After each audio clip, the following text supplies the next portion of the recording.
जय श्री सीताराम। वर्ष 2025 आप सभी का कैसा जाएगा इस बारे में बात कर रहे हैं और विशेष तौर पर बात कर रहे हैं वृश्चिक राशि के लिए। वृश्चिक राशि के लिए वार्षिक राशिफल क्या होगा, ईयरली हॉरोस्कोप क्या होगा, इस बारे में आज हम बात करने जा रहे हैं। जीवन के अलग अलग क्षेत्रों के बारे में बात करेंगे, जैसे आपका स्वास्थ्य, आपकी आर्थिक स्थिति, आपकी नौकरी, व्यवसाय, प्रोफेशन, आपकी पारिवारिक स्थिति, हाँ, आपके रिश्ते, आपकी पढ़ाई लिखाई, और लास्ट में मैं आपको बताऊंगा क्या उपाय, क्या रेमेडी आपको करना चाहिए जिससे कि आपको ढेर सारे लाभ देखने को मिले। इस समय दीपावली का समय चल रहा है, हालांकि एकादशी, देव उठनी एकादशी आज है जब मैं वीडियो बना रहा हूँ। आपको बैकग्राउंड में शायद पटाखे फूटने की आवाजें आ रही होंगी। हमारा हो चुका है, मेरी पूजा पाठ हो चुकी है और अब मैं इस वीडियो को बना रहा हूँ। चलिए, आप सभी को देव उठनी एकादशी की ढेरों सारी शुभकामनाएं।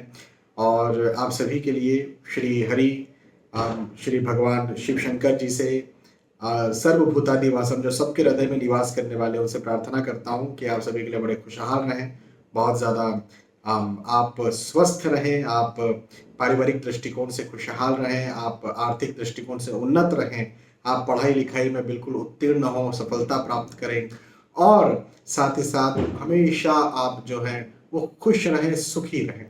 चलिए आगे बढ़ते हैं और सबसे पहले हम बात करते हैं आपकी आर्थिक स्थिति के बारे में। वर्ष 2025 में आपकी आर्थिक स्थिति कैसी रहेगी? तो मार्च, अप्रैल, मई, ये जो पीरियड है ना, ये विशेष तौर पर आपकी आर्थिक स्थिति को लेके, आपके धन को लेके, पैसों को लेके, कैरियर को लेके, नौकरी को लेके, व्यवसाय को लेके, प्रोफेशन को लेके बहुत अच्छा है।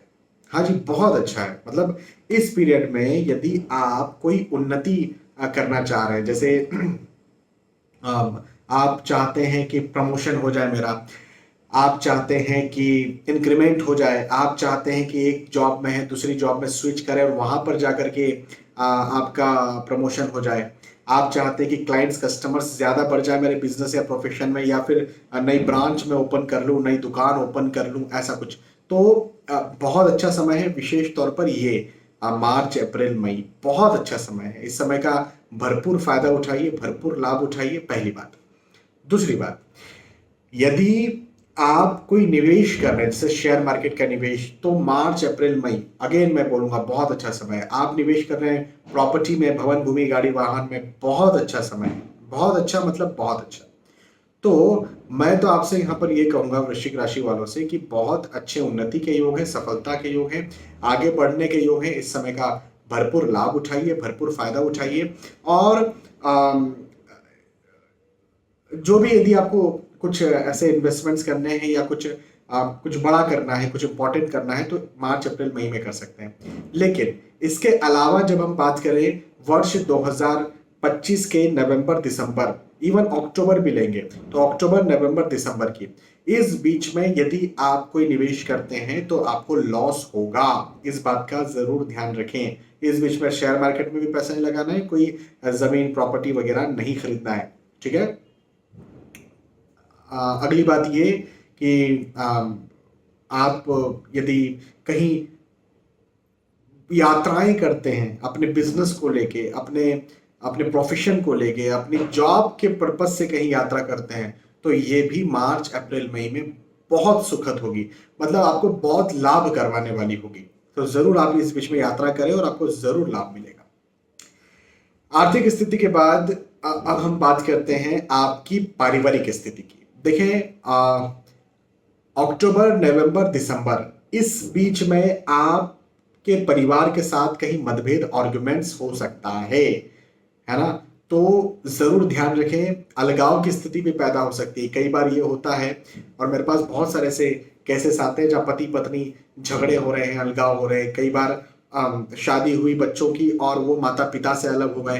तो इस प्रकार की स्थितियां जो है वो कई बार डेवलप होती है। तो आपके घर में यदि कुछ ऐसी स्थिति डेवलप हो रही है, अक्टूबर के पहले डेवलप हो रही है, तो शांत हो जाइए।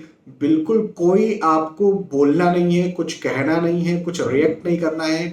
या फिर आप यदि कुछ रिएक्ट करते हैं, कुछ बोलते हैं, तो बिल्कुल प्लानिंग के साथ बोलिए। जैसे हम कहीं कॉन्फ्रेंस कैसे करते हैं, हाँ, हम कहीं स्टेज पर जाते हैं तो प्लानिंग के साथ स्क्रिप्ट बोलते हैं ना, ऐसे अक्टूबर, नवंबर, दिसंबर में अपने घर में भी यदि कुछ बात हो रही है तो प्लानिंग के साथ बात कीजिए, स्क्रिप्ट के साथ बात कीजिए, नहीं तो कहीं ना कहीं झगड़े आर्गुमेंट मतभेद हो सकते हैं।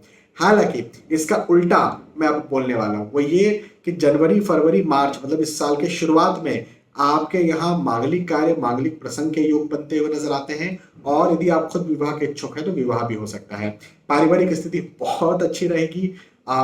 यदि कहीं पहले मतभेद आर्गुमेंट्स हो गए थे तो वो यहाँ पर इस बीच में 2-3 महीनों में खत्म होते हुए भी मुझे नजर आते हैं, लेकिन फिर लास्ट में फिर से पैदा हो सकते हैं। तो इस बात का आप जरूर ध्यान रखें, ठीक है। अच्छा, पारिवारिक स्थिति के बाद स्वास्थ्य की बात करें। भाई स्वास्थ्य का ध्यान रखना जरूरी है, विशेष तौर पर जून जुलाई अगस्त ये जो पीरियड है ये आपके पेट संबंधी समस्याओं को पैदा करेगा। महिला है तो ऑब्वियसली गायनेकोलॉजिकल इश्यूज को पैदा करेगा, या फिर आपके बड़ी बीमारी से डायबिटीज थायराइड हाइपरटेंशन तो उसको और बढ़ा सकता है, या फिर बीमारी नहीं है तो वो बीमारी जनरेट हो सकती। जनरेट का मतलब मेरा ये कि वो बीमारी निकल करके आ सकती है कि यार ये कैसे आ गई, सरप्राइज दे सकती है। हाँ, तो मेरा कहना ये बनता है कि जून जुलाई और अगस्त इस बीच में आप अपने स्वास्थ्य का विशेष ध्यान रखें, और थोड़ा मोड़ा भी यदि स्वास्थ्य को लेकर कहीं परेशानी या तकलीफ आप महसूस कर रहे हैं तो सीधे डॉक्टर को दिखाएं, ठीक है।